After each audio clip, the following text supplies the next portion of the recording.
Bartail has been one of the persons who's watched all the shows. I talk to him on a regular basis in the EverQuest Next IRC channel. What we saw with, Kunark for EQ2, you did those 400 quests, you did all the content, and at the end of it, the world wasn't changed. Yeah, I'm Phantom X. I do social media and write articles for EQ Nexus.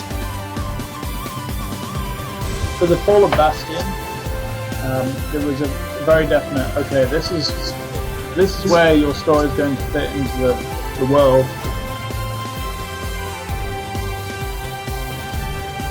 Listen, fluffy looking bear. Thank you. Listen, I went and I killed a dragon, and then 2 drops of whiskey hit my face, and I willed this manly beard into cow was raising. Yes.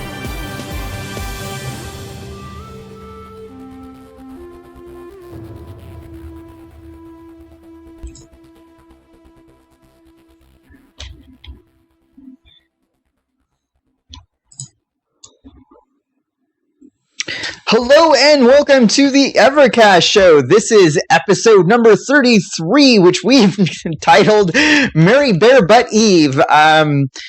We picked the theme of this show based around in-game religions and holidays. And thank you all for joining us. We like to say that we are the podcast connecting gamers with the game they play.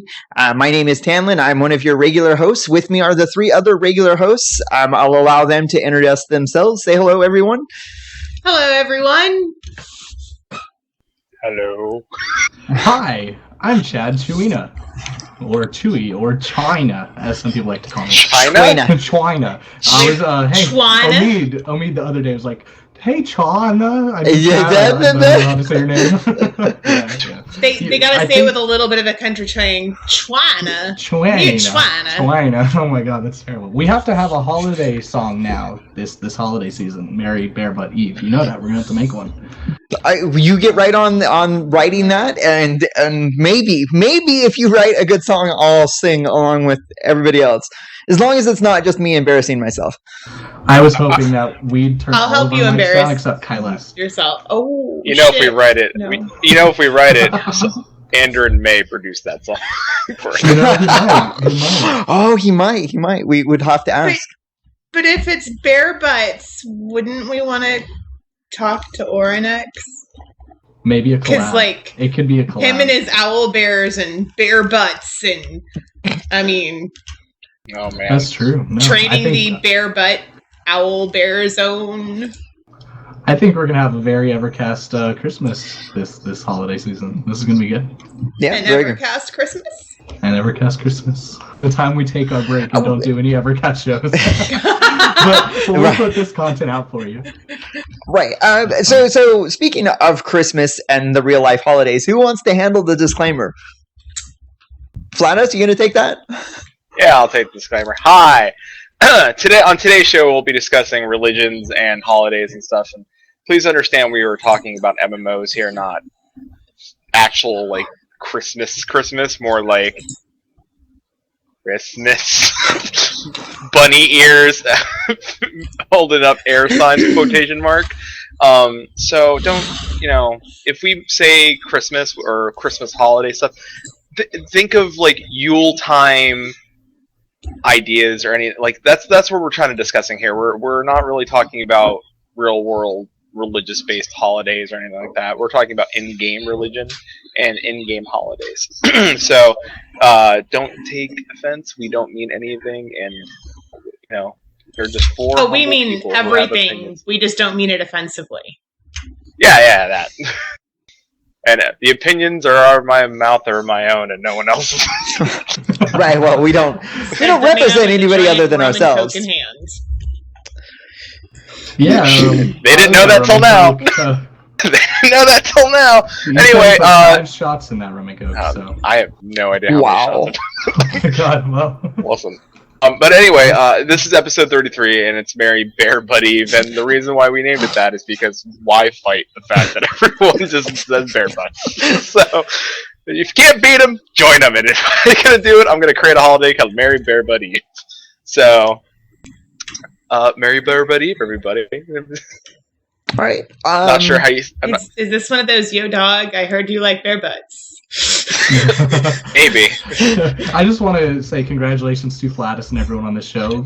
On Theory Forge Friday, it was a bear butt apocalypse, and it's all thanks to you guys. So good job there. I mean, stole the show. Bear butts everywhere. Yeah, they were not. I walked into that chat and I was like, "What is going on?" I thought I needed to leave. I was like, "Should I leave? Are they hunting me down?" Stay tuned. EverCast bear butt T-shirts coming soon. TM. That may be a thing. You never know. But we have so much to do and so little time to do it in. So, right. Well, yeah, right. And so quickly going over to eCast News, we have an email address. We all have access to it, so we all read it. We got an email that asked a very interesting question based upon the topic of our last show, which was basically the defining features of an MMO and a virtual world and what it means. And the question we got asked was, do you think that the procedural nature of content in EQ Next could be harmful to long-term community cohesion? If we don't have the same bosses and dungeons, do we have a shared experience to discuss? And we all thought that was an awesome question. So, hey guys, what do you think? What do we think? I'll go first. The question was first fantastic. I'm not going to give out your real name. If you would have given us like a handle, we would have said your name. But thank you, sir, for sending us that question. That is fantastic. And to answer your question, I don't think so because I mean, always going to be an orc leader, and there's always going to be someone to kill, and so and we already know that there is going to be certain things that are instance. So there are going to be certain story plot points that we are all going to share. So we'll continue that. But there's going to be things that we do. If I kill an orc leader named Zug, and then Chewie 2 days later goes back to that same area, Zug's dead, but there's a new guy that took his place. There's always going to be someone that steps up and takes the new rank of a warlord or a leader, and you're going to go kill that guy. And that's what makes the game special, right? Like that personalized story that you share with your friends. It's not like, oh, we all killed the Lich King. And wow. It's not that. It's more of like there's always going to be a threat, and there's always going to be a new threat, and stopping that threat is the fun part, and having your own story to share. I think that's really what EverQuest Next is aiming to do. There is going to be those little certain points where, like I said, where we'll all share that moment, but there's going to be plenty of other times where we all get a personal little story that we could share with ourselves and friends and our guild. Yeah, and to piggyback on what you just ended with the guilds, I think that even if there's different servers experiencing the content in a different way because of the world, that you're still going to have like a server community because they're going to have those same events. Like we were joking about like if the Flatus is the person that, opens the gates to hell and a doom upon us in the real world, that even if that only happens on one server because only our server has Flatus on it, then everybody on that server gets to experience.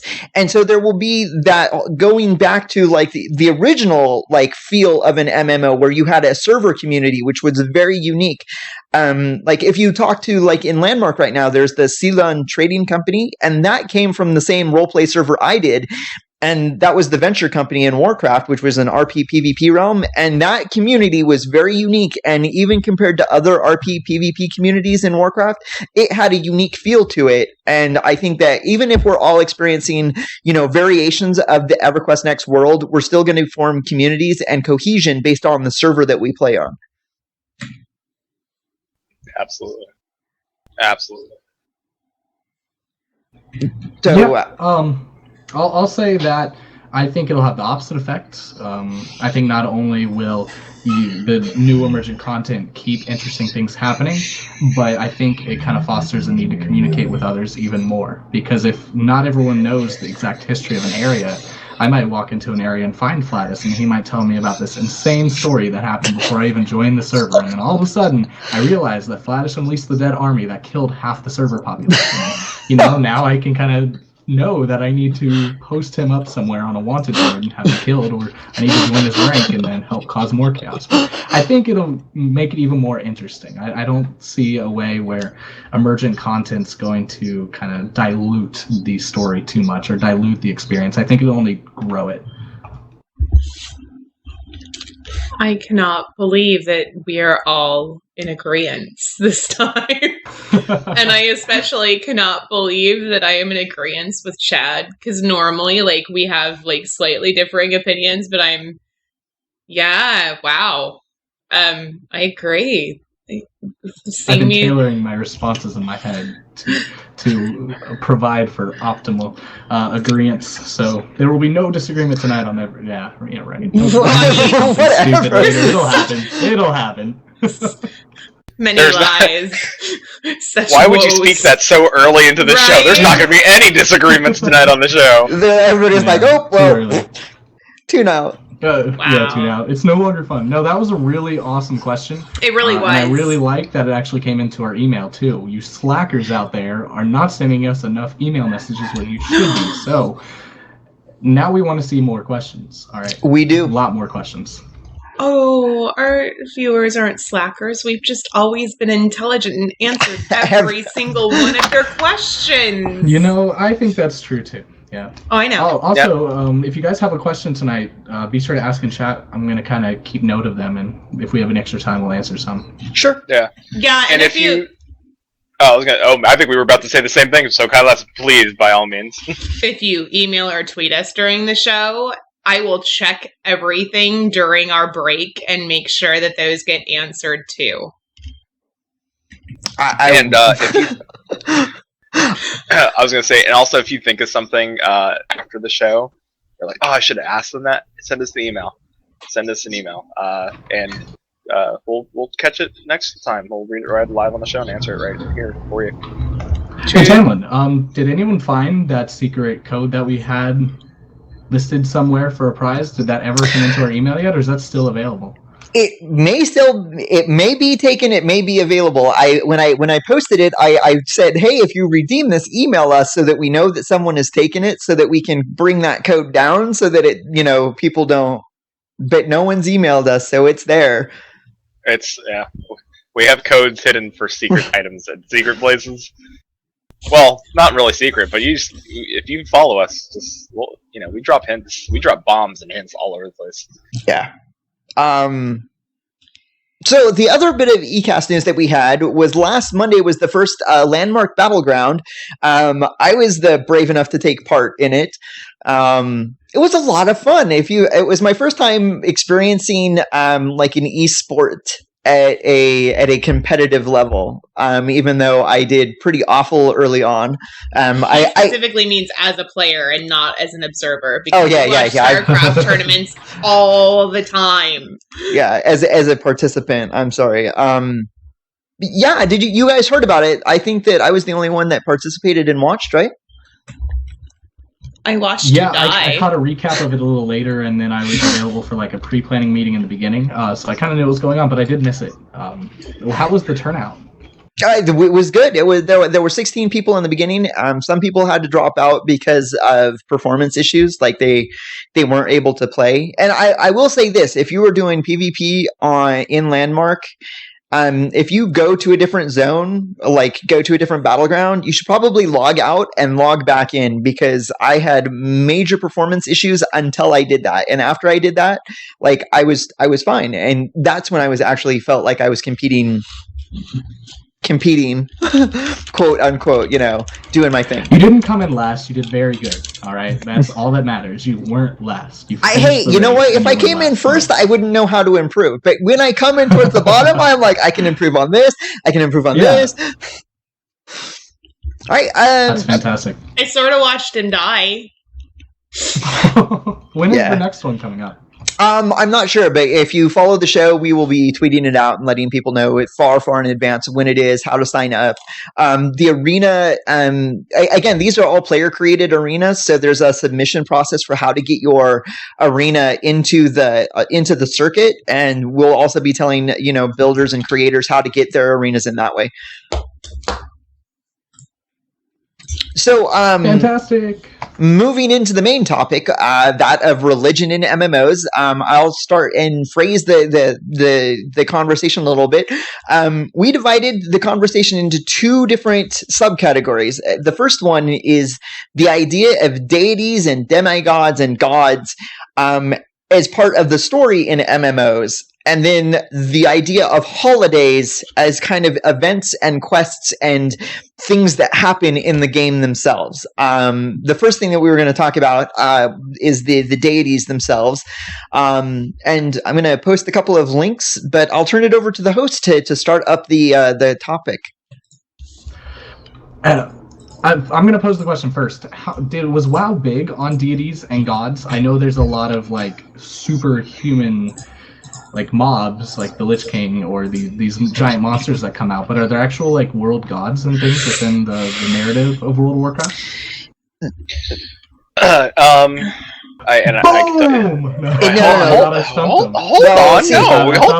See, there's lore nerd, sir, lore nerd. Hold on. Exactly. I'm like, I know these questions. Hold on. Yeah, there is. Thank you. There were certain raids that had those gods.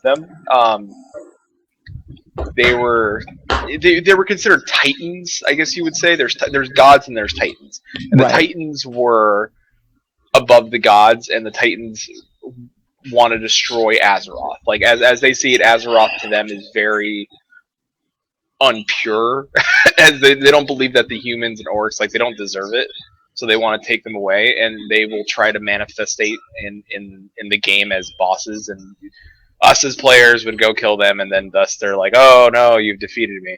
They're kind of running out of that. Right, because you've got like different... Warcraft is really good in making things very direct and very concrete, and then very obscure and very like intangible. Like you can't quite grasp it, because they talk about like you've got your old gods, and then you have your troll gods, which have both been raid bosses, so you've been able to encounter them and kill them. And even some of the titans, you've run into the titans and the minions of the titans and killed them as both dungeon bosses and raid bosses. But then there's the really abstract type gods or powers like the light. That in Warcraft, all the paladins and the priests, they draw their power from the light, and there is no definement of the light. Well, what is it? Because blood elves use the power of the light, and they're like kind of, I'm not going to say evil, but they're very arrogant, egocentric, and the light is a tool which they wield against their enemy. And the humans and the Draenei that use the light as paladins, they're like the light is our guiding force, where they want to bring light to the world. And so even though both factions claim to use paladin type light magic and priest type light magic, they use it in a totally different mindset. And that, to answer your question, like Warcraft, I think does it, one of the things that they do really well, and that's one of the reasons why I think that their world can be compelling, not always, but can be, is because they layer it. And I hope to see a lot of that in EverQuest Next, where you have very concrete ideas about what your god and gods are, and then you have very abstract things that you can't quite nail down, because in certain circumstances it's totally different. What about the Naru? Yeah. Because honestly, like the Naru are probably more deity than anything else in that game. They are. Yeah, I didn't realize they are. The Naru are. Open that can of worms. But see, because the Naru came from another planet. Because remember that the gate that connects Outworld to Azeroth, Outworld's a completely different planet with its own gods, but it's still within the realm of Azeroth. It's very... Listen, we can go this all day. I could talk about this all day. Right, I kind of wanted to... Short and sweet with the gods in World of Warcraft. To answer Chewie's question, it's they have a base of concrete. It's kind of like a house. That's how the best way to describe Blizzard's lore. There's the foundation, and then there's everything else built around it, and that they will instantly destroy a wall and remodel that lore to their liking, to the way they see fit. Because up until now, like we're going to Warlords of Draenor, it was very concrete that what those warlords did prior to everything that happened in World of Warcraft. Now, one of the main characters going back, and now the characters of us or the players are going to have to go back and go kill those warlords, which changes everything. So that's, like I said, very concrete, but they will still remodel everything above that concrete. Or they'll kick out windows and leave them gone. Yeah. They'll just go wild and crazy, and then who knows what happens.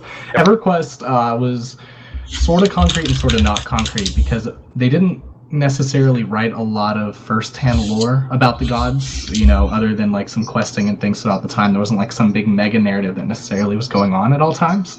But a lot of that was kind of player contributed and made up, and then they sort of adapted what the players created over time and then really instilled it into the lore. But gods were some very concrete kind of individuals. You could raid them in the first EverQuest and things like that. So, you're constantly kind of fighting the gods and killing them. EverQuest 2, they kind of did the opposite, where they said, well, once you kill a god, what the hell else is there? So they decided, we'll make all the gods go away for now, and it'll be a godless world, and then they'll slowly return over time. And as they have, you've seen some gods in certain areas, but you've never necessarily killed a god, like killed them off. If you were fighting them, it was sort of like a corrupt version of the god or something like that. So they're there. You can sometimes see them and how they interact, but they're not necessarily everyday characters. They have like their own kind of bosses and things to kind of portray that story. But of course, EverQuest Next, we're seeing, I guess, sort of a mix of the two. You have the Seraphs, the older gods, and they're sort of like the light, I guess, in WoW, right? We necessarily might not see them, but we have that post by Morgard recently, which we'll discuss in a second, I suppose, that said that while we might not see gods every day, there's a very good chance that during like a major storyline or a player rally call, I was going to say like a player event, a rally call, that we might see the gods and interact with them. I guess, which would you all prefer? Would you prefer gods as like more of an ethereal presence in the world, where you don't necessarily interact with them but can kind of see how they affect things? Or do you kind of like when you can sort of see your demigod or your god appear before you? Nope. So my first exposure to deities and demigods in any game world setting was Dungeons and Dragons.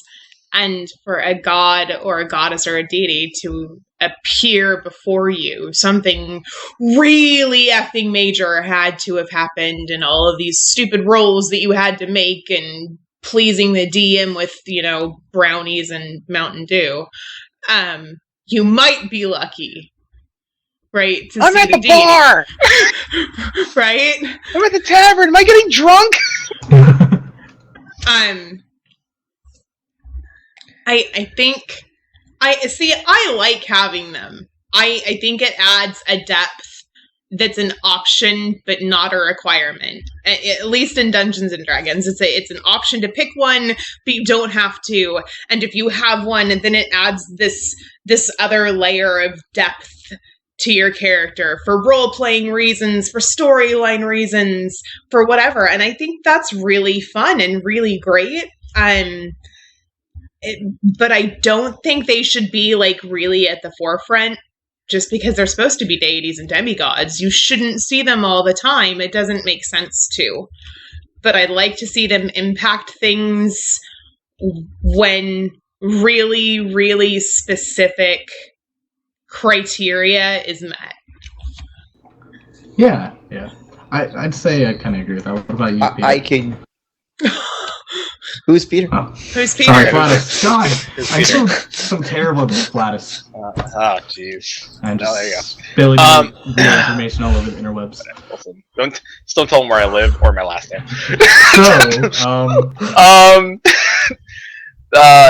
Yeah, dude. I think it's important to kind of have those gods. I don't think it's important to have them realize as characters in game, but I think that they should somehow affect the world. I think it'd be interesting for druids to go to a druid circle and pray to their god of nature or whatever, and have it give them a buff, or have it affect something, or have it be something where like you read something in lore that if at a certain time in night, if you pray to the druid, like the druid gods or something like that, it affects the world, or it grows wild things, or it has an adverse effect. It was a lie, like that. Little things like that would be kind of cool. Like it would allow for a lot of open things, because it allows you to kind of see what the gods are up to, or what people would be interested in seeing what they, remember, not like there's always two sides to everything, right? Like there's not, I mean, there's always good and there's always bad. There's always balance and stuff. And remember, there's more than one set of gods. There was the element gods that we have in EverQuest Next, and there's the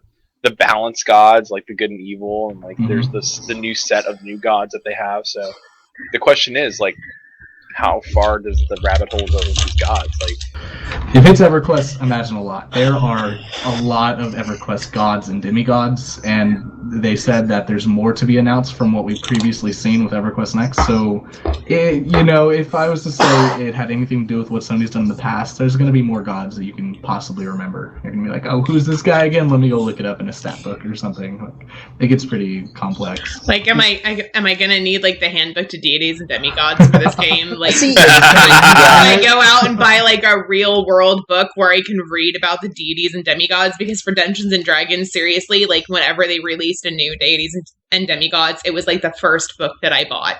And wow.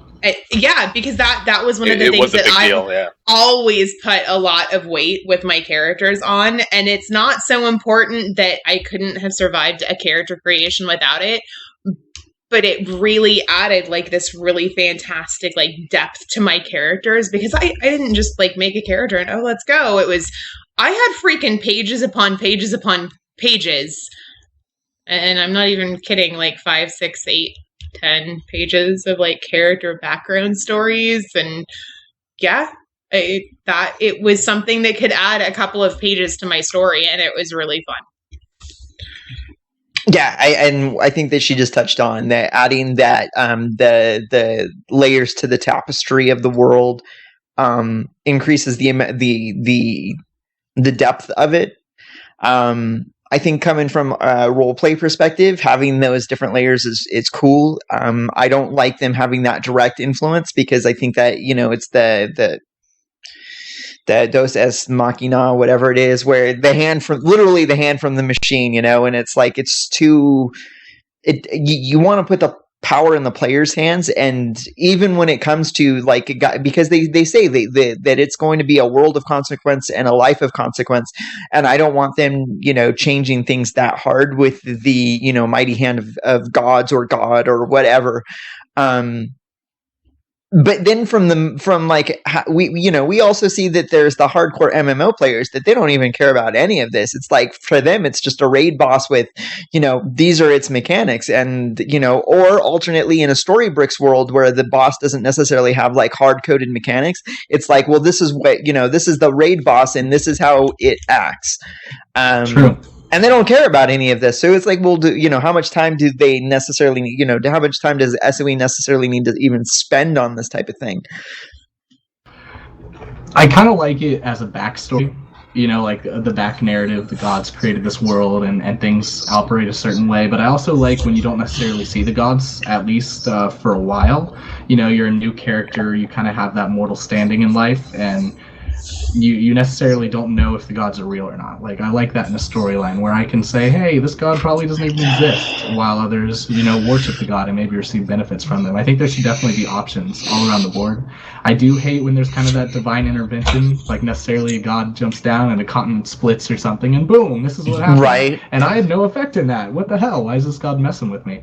But I think there is something really cool about being able to devote yourself to a certain deity and to talk about it and to maybe even get actual in-game benefits from it. Do you guys think that fictional gods could upset someone who's an atheist in real life or something like that? Do you guys think that's probable or anything?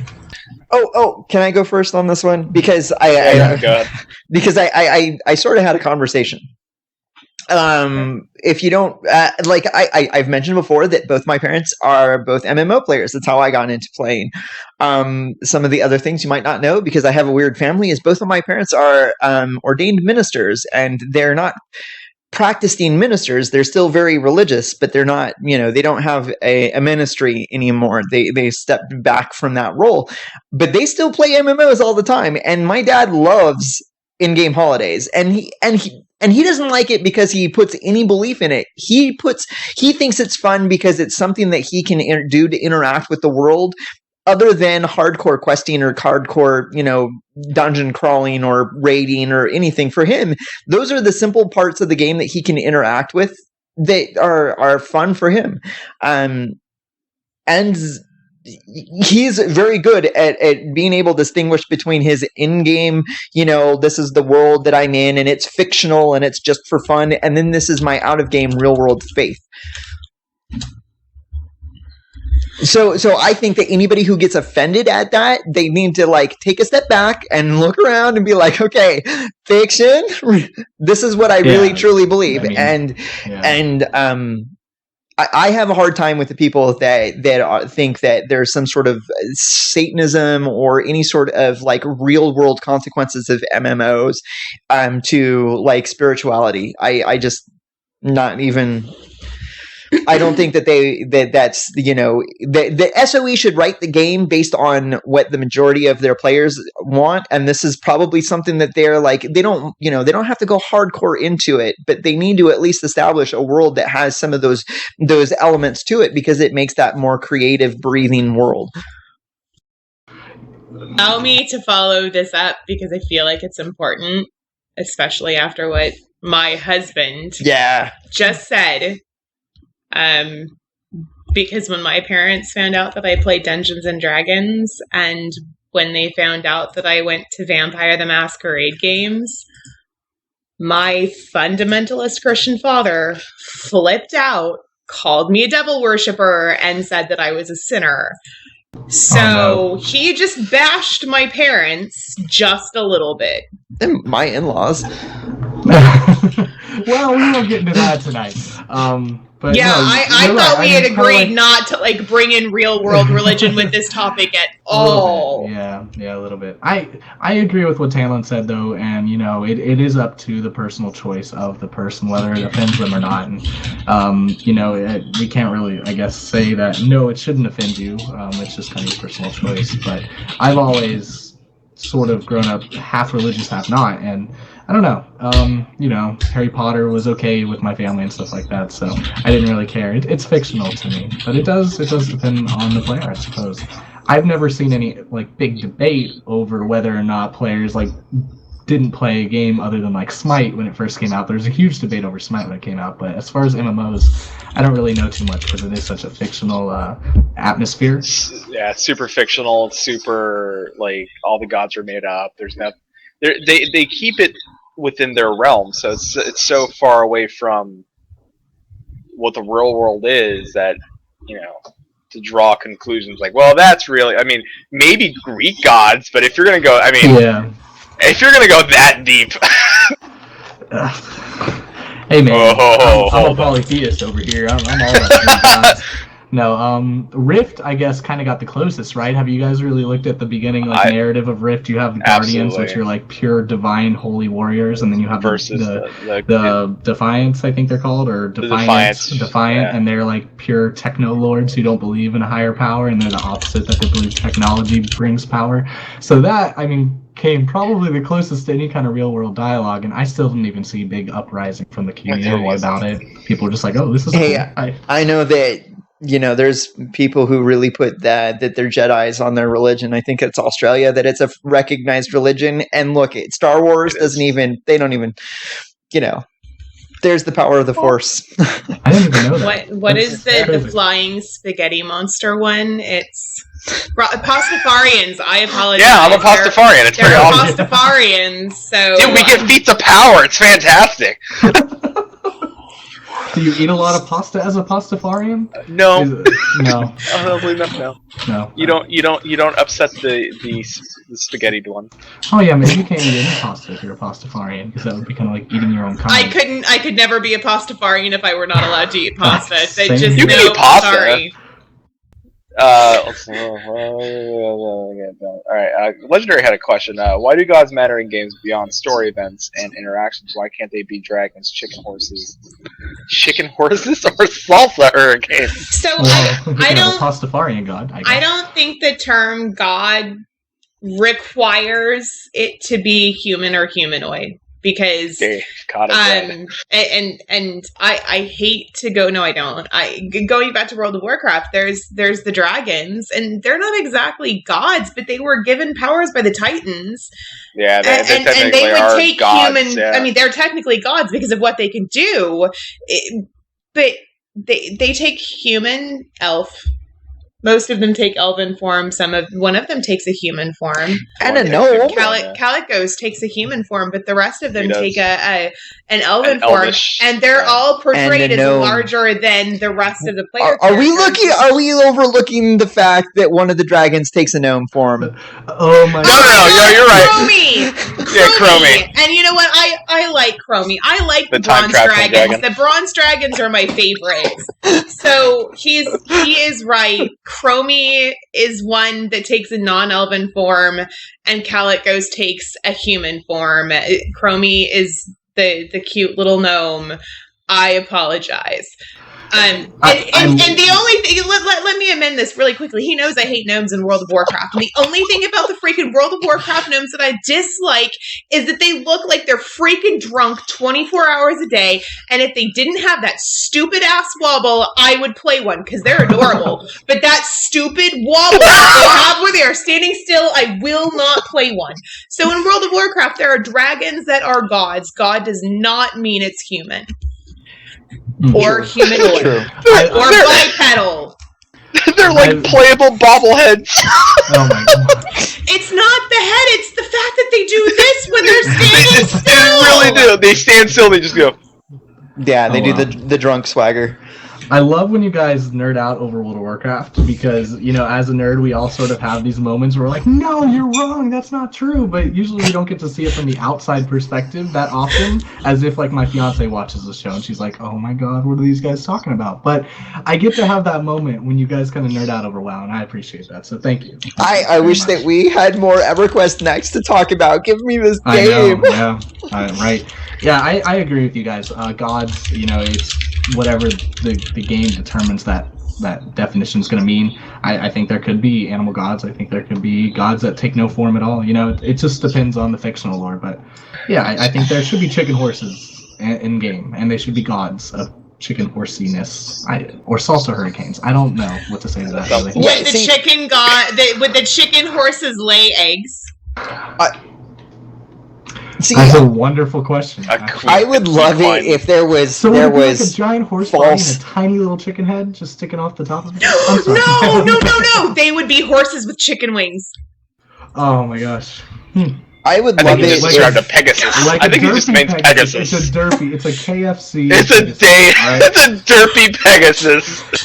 I think Tamlin has something. No, I would love it that in EQ Next that there were not necessarily subhuman races, but NPC races that had belief systems that were like you never encountered any evidence to support their belief system.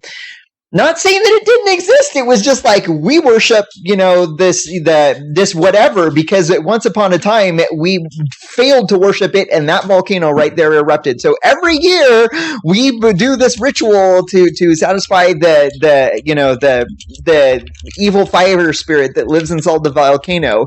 And you can then the players go up there and explore into the fire volcano looking for the existence of this evil fire spirit, and they're like, I have no idea what these guys are talking about. There's nothing up here. You know, if they could sprinkle those in with all the other type things where the players never have all of the answers to all of their questions, right? So that it builds that mystery of the world. Like, well, maybe there never was an evil spirit until like a year or two later after EverQuest Next launches, when some other race comes and knocks out that subhuman race that you were talking to originally, and so they can't do the ritual to satisfy the fire elemental that was in the volcano. And poof, then now he's there. And now he's really mad. It's all those little things. Like, is it true or is it not true? The more that they could sprinkle that into the world, that would be epic. That would be awesome. He's totally describing a Doctor Who episode in Pompeii. Did I? I saw that episode. I did not. The fires of Pompeii, satisfying the elemental god inside the volcano. Too, aren't they? Because everything in Doctor Who is a robot in disguise. Yeah, true. No, I agree. I think it would be cool for the gods to be debatable whether they actually exist. So even if So it's not in the Talon, lore. real quick, Okay. Talon. So what you're saying that everything in Doctor Who is technically a transformer to be discovered by the Doctor? Don't give Michael Bay any ideas, okay? Oh, We don't He need a doesn't- Doctor Who movie. filmed by He Michael Bay. barely watches Doctor Who with me now. But I well, finally we gotten missed him the to watch episode it. last night that we were gonna watch, but I've been watching the season with you. God, this season was shit. Sorry. He says a good point in relation to the question. He says, new gods could be like that. So even if they have these defined gods in lore, when they introduce a new god, it could be debated. Maybe the other gods kind of sit on their pedestals and try and, tear down the other gods to prove that they're not real when they really are. Subjugate them. That could be cool. I don't know. Good question. Absolutely. Did you guys have anything else you wanted to talk about, about religions or gods in the game before we move on to holidays? To Diggs, I love Capaldi. I don't like the writing. They're writing for a younger Doctor. Anyways, message me over Twitter. We'll discuss it at length if you'd like. What I think would be really neat is I'm trying to figure out a good way to describe it, but a festival, holiday, whatever, where the deities, the gods, walk amongst human, but we have no idea who they are, and they're there strictly to observe our actions. I think that would be kind of neat. That would be We cool. had Zelda no Fix idea kinda it put was that in them. chat too. Mm-hmm. Yeah, kind of like the Greek gods, how they would take the form of human Well, and there have was sex an- with women or whatever they do. They were terrible, terrible gods. Greek gods were terrible. Shame on them. Well, there was an But episode yes. of Star Trek that was like that too, where there was a cloaked ship in space and it would use its tractor beam to create earthquakes or something like that.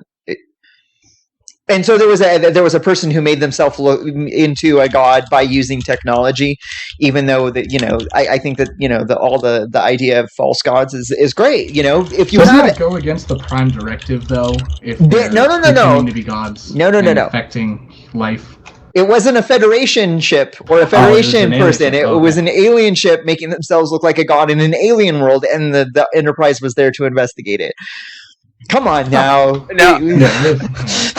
Well, I want to point something out real quick. Krona had mentioned you can't even talk about religious symbols and landmark forms. There was a pre-alpha thread that just pointed out that the swastika symbol is a very positive symbol in India and it's still used there. The thread was banned.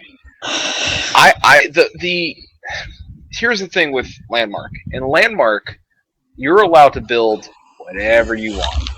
Now, the problem with Landmark is that it's not EverQuest Next. EverQuest Next, they have a controlled environment where Landmark is you build what you want, and if somebody finds that offensive, then they can report you for that.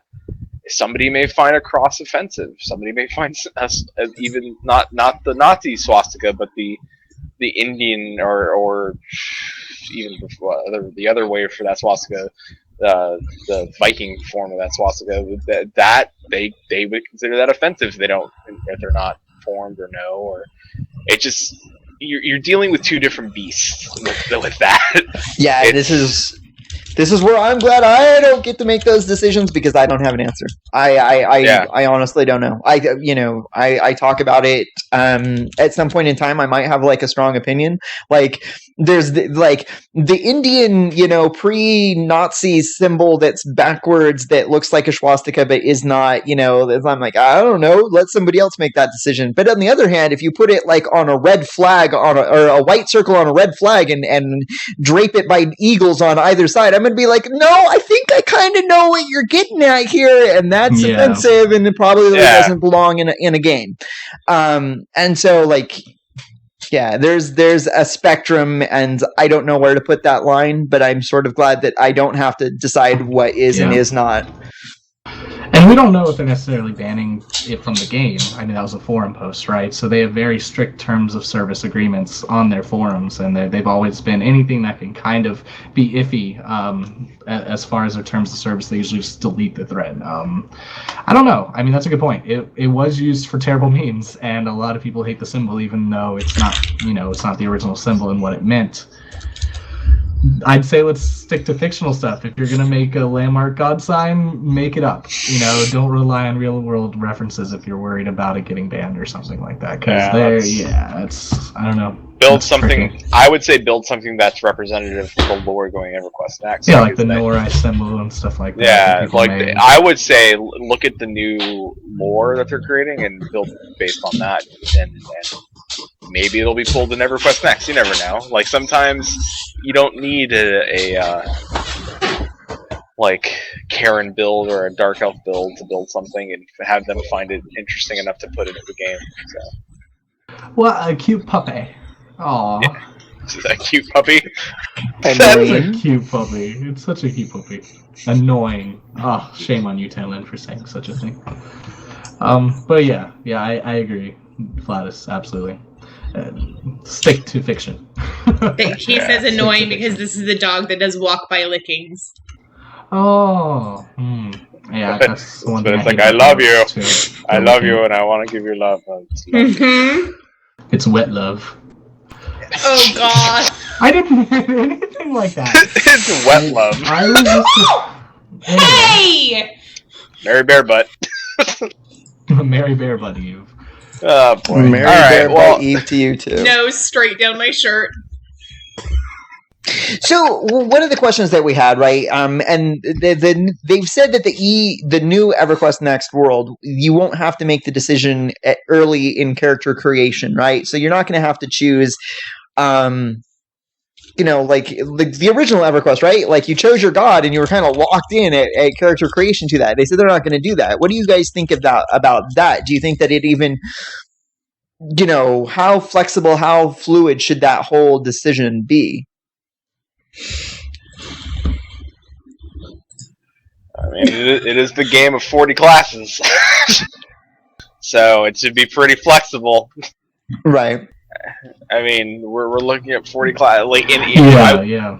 I'd like to see it with the classes, though. Like, if you choose to go deeper into that god or that deity, then you wow, all these innuendos tonight, apparently. If you this is from you, buddy. If you choose to dedicate, I know, if you choose to dedicate yourself to a god more than another one, then it should be harder to be kind of a follower of both gods. Just like a class. If I choose to max out my necro, I shouldn't necessarily be able to be a max paladin at the same time. Oh, max druid. Yeah. I mean, it should. I mean, I think one of the things is that we should. I know one of the big things is that everybody's going to have kind of we know reputation is going to be kind of a big deal in EverQuest Next. Do you think the gods are going to have reputation based on how what you're doing and things? I'd say so. Yeah. Now I want to know what that would do for us as the player. What is that like? Does that unlock up specific classes? Do we become so holy that we unlock another class? That's what I really think that would be the coolest part. We lost Kai. We did lose Kai. That would be the coolest part of the game is that we had part of the game. We had classes in the game unlocked by our actions, but the path of consequences, you couldn't. Yeah, I know that they don't want to limit the classes that you can take, but honestly, I think that if you're super far into the path of doing this god's bidding, then that should cut off other options available to you, and that you can't do both at the same time. But that seems like counter to what they've said that they want. Oopsie. Definitely. It does. You guys remember the Dark Brotherhood in the Elder Scrolls series? Absolutely. You have to go through this thing, and there were this. Oh no, Taylor? Yeah. No, I'm not an Elder Scrolls player at all. For those who don't know, they're a secretive assassin organization that's all about death and destruction, and they worship some death mother. But the way it's introduced into the story is it's hidden. That's very metal. It's very metal. It's sort of a rumor that they exist, and the only way to really find it is to just find this random storyline quest and go through it, where you kind of devote yourself to the god. I think that would be very, very cool in EverQuest Next. Have it tied to Rosong. That's a question that Legendary posted, to be tied to the Rosong story. If I choose to do certain things, I should kind of be known for it, and my reputation could maybe get a god on my side, and the god maybe shows me one night and says, "Hello, I want you, China." And you know what the funny thing is with the Oblivion game or the Elder Scrolls games? that society, that faction in that game, like in Oblivion. I remember very early, as soon as I created my character, I accidentally hit kill the guard. Because friendly fire is a thing. You know? Somebody stands between you and a sword, and you go to kill something, and he dies. You know, that is a thing. So I went to sleep in the middle. When you go to sleep, that activated the reasoning for them to come, the Dark Brotherhood to come see you in the middle of the night. They would just wait for everyone to sleep, and the dude in the hood would just show up. He's like, "We want you to join the Dark Brotherhood." It was like, and then that was early on in game. As long as you murdered somebody, you took a life of another person. That gave them reason to come seek you out. So I mean, think about that. Like, you go kill another person. Like, you go kill an NPC, and that leads you down a path, and then unlocks something. That'd be kind of cool. Yeah, and I think it was Fugazid said that I as a more of a gameplay person and not really a lore person, I don't want any walls between classes, and that is the perfect counter argument to what I say I want, is that, you know, all of a sudden we're switching away from like that gameplay experience into more of a role play experience, and there's that decision that's going to have to be made, and I say unfortunately, but that's only because it's like, boohoo, I don't get what I want, not really like it's going to hurt my feelings that much, but that's probably exactly the decision that SOE is going to make, that they're going to say, hey, we're going to lead more towards gameplay because we think that that's what more people want, or, you know. And I honestly think they'll take the path of, because they're doing so more, like, why bother writing all this new lore and putting so much work behind it if you're not going to have a class that's somehow locked within the religion lore? Why not have a priest class that is like high end, that you have to work towards, you know, through becoming a cleric or doing good deeds and stuff like that? Like, make it so that his gameplay is still there and it's very seamless. But for a lore person, it's like, oh, dude, look at like you have to find a balance, right? That's what gaming is balance between fun and every other aspect of the game. Like, the first and foremost thing is balancing is this fun, and everything else is balanced around it. PvP, combat, lore, like everything else is based around this pedestal of fun. Like, and then you just have your little tangents that come out off that. You have to balance everything nicely on that. If you go too far in one direction, let's say if you go too far in PvP, that takes away from something else. It may take away from PvE. Like, in perfect example, PvP is very prominent in ArcAge, PvE is not. So, like, you have to find a perfect balance, and that is a very tricky thing to do in an MMO. So, like, I would hope to see. And now we've lost Trina. No, I'm okay. Oh, he's here. Go ahead, Kylis. I know that I've said it on previous episodes, but I'm gonna repeat it. Please don't make me have to consume lore outside of the game to understand what's going on in the game. I agree. I think that's fair. Yeah. I think that's totally fair. I think that the books are there just for us to kind of give us a preview of what's to come in EverQuest Next. Oh, it's not a criticism of EverQuest Next. It's actually a criticism of World of Warcraft. Because there are certain events that happen in World of Warcraft that you don't know the story unless you read the books. Yeah. And I'm not the books talking like or little... played the RTS. Well, no, because there's like, information that's not even in the RTS that's what happened to Thrall's wife? Centric. What happened to Thrall's son? Oh, like it was featured heavily in one expansion, and then in the next expansion, they're totally gone. So yeah, but that's just an example, and I understand exactly what people are saying. Like, hey, you know, if you're going to make lore matter in the game, put the lore in the game. Don't make me look outside of it, because then it's Absolutely. Like, well, you know, what's going on? I don't understand what's going on because I didn't read this freaking book. Or I will say this, like, now, like, ever since they released the, what was it, right before Pandaria was released, it was the book about Jaina Proudmoore. That was more of, like, you didn't have to really read it, because that what was the thing they added? Those little, like, scenarios. The scenario, you could play through that book and be a scenario. All the book did was elaborate, really, but you could really kind of get everything that happened in that scenario be in the book, and vice versa. Like you did, I mean, it was more for like, well, I want to go a little bit deeper than what the game showed me, but it wouldn't kill you. Like it wouldn't have killed Kyless. Like Kyless could play the scenario and get the same information versus reading the book. Like she didn't have to go outside the game. Like I think they're trying to move towards that. I think away from what they were doing before. If I recall correctly, there's a character that dies that you don't know is dead, no matter what scenario you play. And I'm not going to like list the character's name just in case I spoil it for somebody. But you have no idea. Really, at this point, this is right. Hold on. You have no idea he's dead unless you read the book. It's not something that you find out in the scenarios. So, and that's actually was that one dude that we're talking about? Yeah, Windrunner's hubby that you can see. I mean, and what kills me is he's still alive if you go over to the Violet Hold, but he's actually officially dead in lore. He is officially dead in lore, but he's still physically in the game. So here I know we have 3 minutes. Oh geez, let me. All right, I want to put my point. All right, go, Chewy. I'll save my question. Chewy, go to your point. I will say that I am with Fugazi in the fact that I think a sandbox game should not limit player interaction in any way. I think that that's the special thing about a sandbox game is the fact that if I don't want to follow the narrative of the game, I have the ability to do so or even make micro-narratives within the major narrative. So I don't want to see classes restricted, but I do agree with Tamlin and Flatus, and I believe Kylus as well, that I would like to see certain classes tied to the lore. But, of course, make it within the game.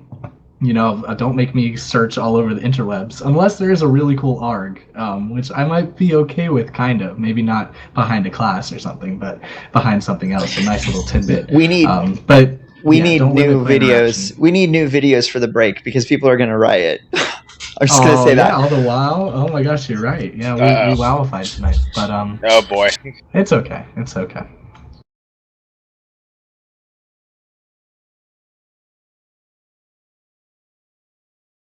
You have no idea what happened. That's why it's important to know it. If they're going to highlight it later and make it part of a storyline and make it important in the story in-game, then they need to make the thing that led up to that important in-game too, I think. Yeah, absolutely. Absolutely. But yeah, so classes sure time behind story elements, because story elements, if they're in the game, is gameplay. So you have to remember that. Even if I'm questing on a lore story, if it's in the game, it's gameplay. And also, you know, don't restrict it necessarily that if I become a paladin, I can't become a necromancer, but I would like to see consequence play a part, just as in every other part of this game. We're living a life of consequence, so if I become a paladin, make it really hard and longer. Not necessarily like I have to kill 100 more gnolls to get it, but you know, make me have to kind of divert myself down a specific storyline to maybe become a necromancer too. Make it all available, just not all available at once. I don't want to rift it up where I can have 3 classes that I'm switching between at all times. Give me a little more work or a little more effort that into the system. Make it so I actually have to devote myself a little bit to it and learn about the game along the way to be able to master the class. So we have the 1 minute warning, so I guess we will go ahead and take our little break. We have some WoW videos up for you guys. It's not, well, I'll talk those in a second, but I want to say that Legendary Neurotoxin asked a great question. It was, should the Ro song have any involvement in religion? And I've been meaning to get to it because I think that is the perfect way to balance out what we were just talking about, like your personal narrative, the narrative of the world, and the concepts of class restrictions based off of that. Because, you know, if you are acting, if the Ro song interprets your actions as you being in service to a particular deity, then it might feed you further down that path, right? And so I think that, like, after we come back to the break, we can talk a little bit more about what we think would be ideal for the Ro song's use in the world of EverQuest Next. But we do need to go to a break. So we'll come back and we'll go right into talking about the Ro song in EverQuest Next and how that relates to, like, the idea of your personal beliefs, not your personal beliefs, your character's beliefs, if it has any. And then to introduce the videos. There are 2 videos. Both of them are machinima. The first one is just a holiday ditty. I apologize that it's kind of Warcraft machinima, but just ignore the fact that it's Warcraft and enjoy the comedy for what it is. The second video is actually one that my friend put together, and I just grabbed it because we were doing back-to-back, Warcraft machinima, and I had no idea that we were going to spend this much time talking about it. And generally, I tend to try and keep us off of that as much as I can. So, who wants to camp us out? I never camp us out. Don't make me do it. Do it, Talon. Do it. Talon has to camp us out because he's the one that pointed it out. He ate the most cookies, so he has to. You owe me. I did. I ate all the cookies. All right, camping in... You gotta say like the Cookie Monster. I'm coming in 5, 4, 3, 2... No. I don't do voices. Was that Richard Nixon? Or that's not the cookie, that was Richard Nixon. I am not a crook! Oh, my fellow Americans, I'm gonna camp us out 5, 4, 3, can we all do it together? Come on. 1. Oh, camp it out! Alright, David, take it away, man. Okay. Camping in 5, 4, 3, 2, 1. See you after the break.